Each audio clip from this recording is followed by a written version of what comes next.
Yeah, Volkanovski is obviously a legend of the game. You know, I've been watching him since he first came into the UFC, and I've been studying him for a while now. So when they called me to come be a training partner for Diego, I've just been trying to mimic him as best as I could, and been trying to give him the best looks I could. Yeah.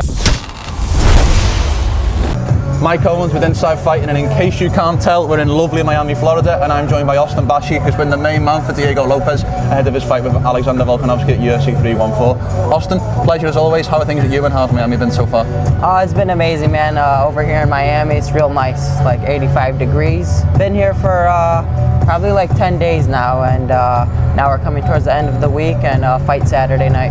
I imagine you must have been pretty flattered to get the call to ask to be the main sparring partner for a world title fight, and especially to be a look for such a great fighter like Alexander Volkanovski.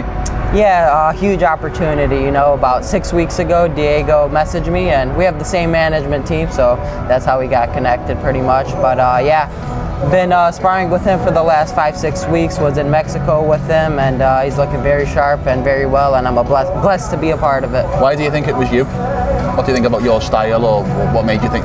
What do you think made them go for you?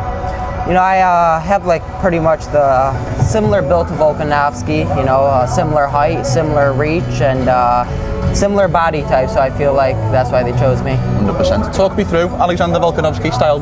Talk me through a little bit as you have tried to mirror it over the last, camp or so. What you think are the keys to his style?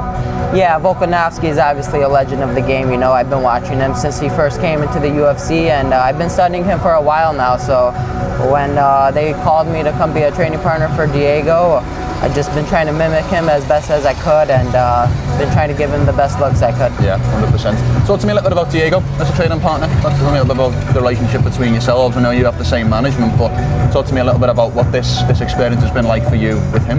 This experience has been great. I've only been with him for like 5 weeks now, but we're super close already. You know, build a real good relationship with him, and training has been great. You know, he's in such a big fight, but here he is still trying to teach me every day when I'm with him, so that means a lot to me. How much have you learned throughout this experience? Learned a lot. You know, not every day someone can say they're a part of a UFC championship camp, and I've been with him for the last 5 weeks, every single day, learning, seeing what he's doing, so it's been a big blessing. What do you think sets him apart, and what do you think has been the key to his success throughout this 2-year run? You know, the chances he takes. He takes very big chances. There's fights he didn't need to take, but he'll still take them. For example, that Dan Ige fight on 4-hour notice, like no one is doing that nowadays, and he's just taking all the chances, and there he is now fighting for the title this Saturday. Whose hair do you prefer, yours or his? You've both got kind of unique styles, and in some ways yours may be more common than his, but whose hairstyle do you prefer? His hairstyle is pretty crazy. He has that mullet going behind. Yeah, 100%. Is this a long-term relationship, do you think? Is this something that maybe when you come in camp he might be more busy, but do you feel like that this is a situation where that could repeat and you could have a long-standing relationship with Diego Lopes? Yeah, for sure. I feel like our relationship we built here in this short amount of time is going to carry on for forever, I feel like, and I'm real excited about it. What's next for you? You know, for me, I'm hoping to fight hopefully in June, you know, get back home, get back with my team, get back to my training schedule, and hopefully be back in the cage in June.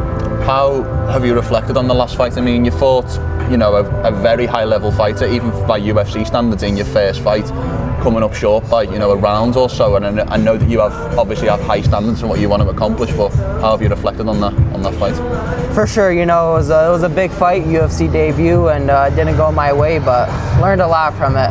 Didn't get the results I wanted, but here I am working every single day. Literally right after that fight, I took a week off of training and was right back into the gym, going over to the fight with my coaches, and I'm excited for this next one. I love it. Finally from me, thank you for your time. Give me a prediction for Saturday night. How do you see the main event playing out?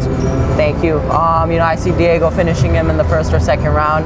Diego has that wicked style of just brawling, and I feel like he's going to catch Volkanovski and become the new champion. I love it. Austin, thank you so much for your time. We appreciate you doing this, and we look forward to seeing you back in the cage very soon. Thank you. Appreciate it.